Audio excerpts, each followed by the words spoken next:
Hi everyone, welcome to today's writing lesson. Today is Tuesday, so we're going to be doing lesson 2 and we're going to be focusing on imaginative writing. Today our learning intention says, we are learning to write descriptive settings.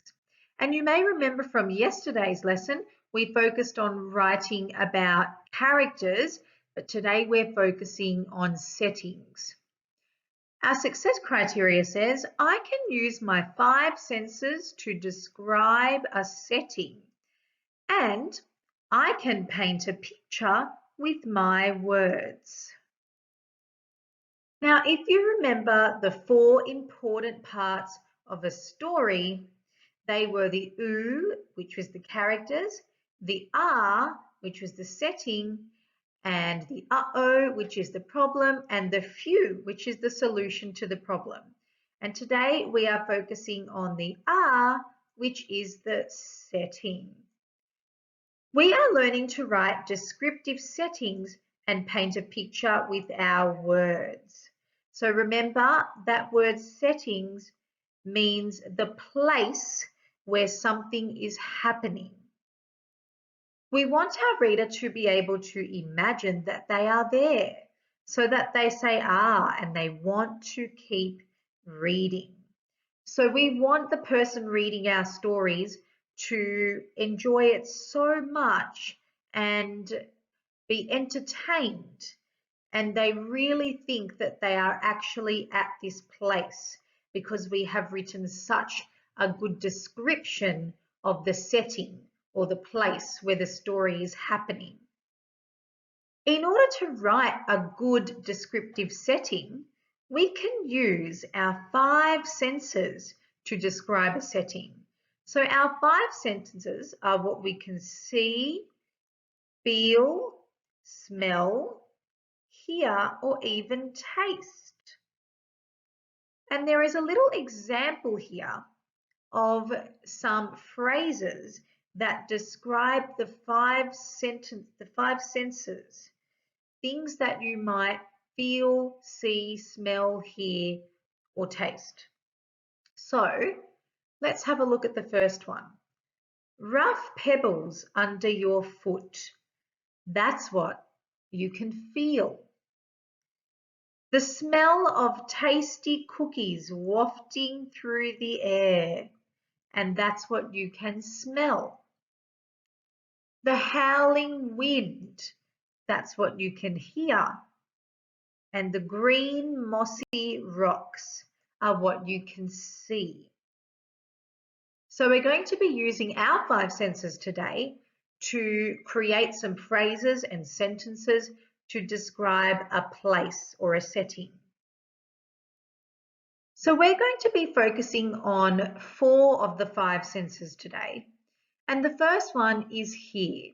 So what I'd like you to do now is really stop, pause, and sit quietly and think about what you can hear in the setting around you.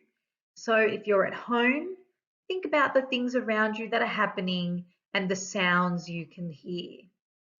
And if you like, you can talk to someone in your house about what you can hear in your setting, in your house. The second sense is smell. So now you need to stop and think about what you can smell in your house. The next sense is touch. So now stop and think about what you can feel around you. So don't be afraid to get your hands out and touch things around you. Are there smooth things? Are there rough things? Are there soft things? Are there hard things?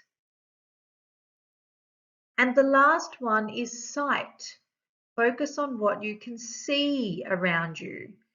Have a look around and think about the things you can see in the room around you. And if you want to, you can even take a little walk around your house and think about some of the things you can see. Now that you've had a go at using your senses to think about the setting around you, I am going to read to you an example of a descriptive setting that I've written. And I hope that some of these sentences will give you some clues as to what my setting is. And hopefully by the time I finish reading these sentences, you should be able to know what my setting is, or where I am.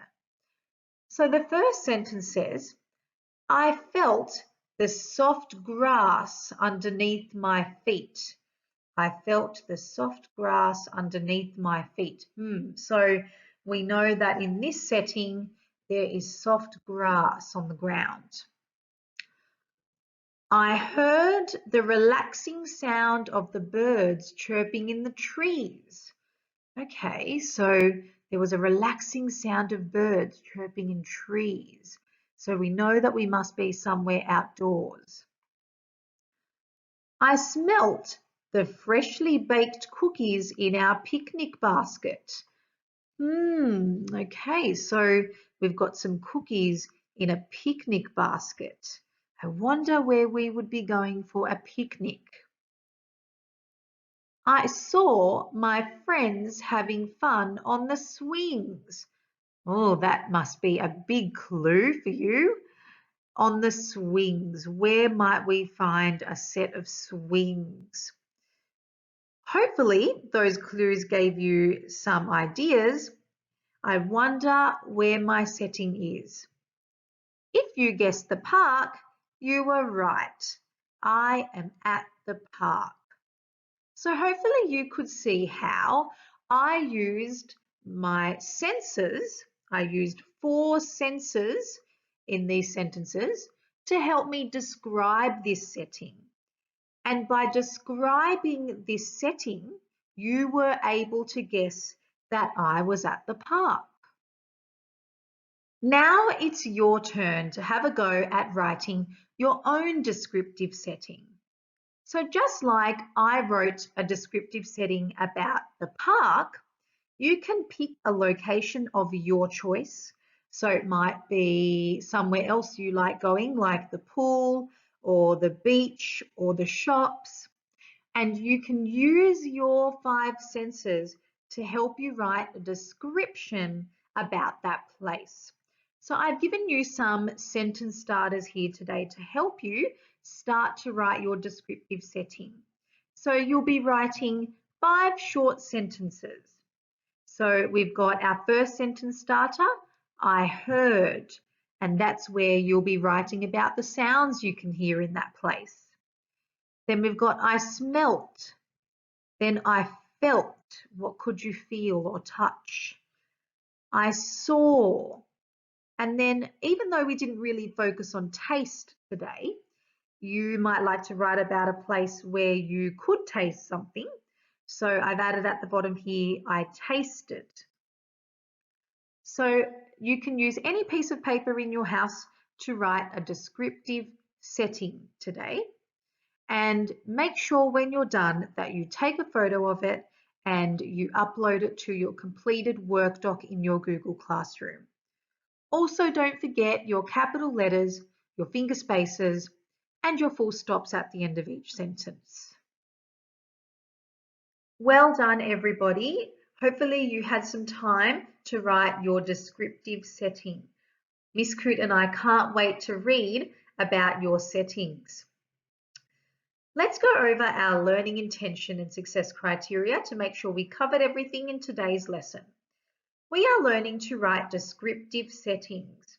And in order to do that, we had a look at some examples of some sentences that used some describing words or adjectives to describe a setting and make it sound interesting. Our success criteria says, I can use my 5 senses to describe a setting. We did that by using our 5 senses to make sure we spoke about all the different things that we could hear, smell, feel, maybe even taste in the setting around us. And the last one says, I can paint a picture with my words. And that's exactly what we're doing when we're writing about a setting. We are using our words to paint a picture of what's around us. So in a story, we're using our writing to tell the reader what's happening. We can't really paint a picture for them while they're reading. So instead we use our words to paint that imaginary picture in their head so they can really start to see and feel that setting as they're reading. Thank you for being a part of my lesson today. I hope you enjoyed it, and I'll see you tomorrow. Bye.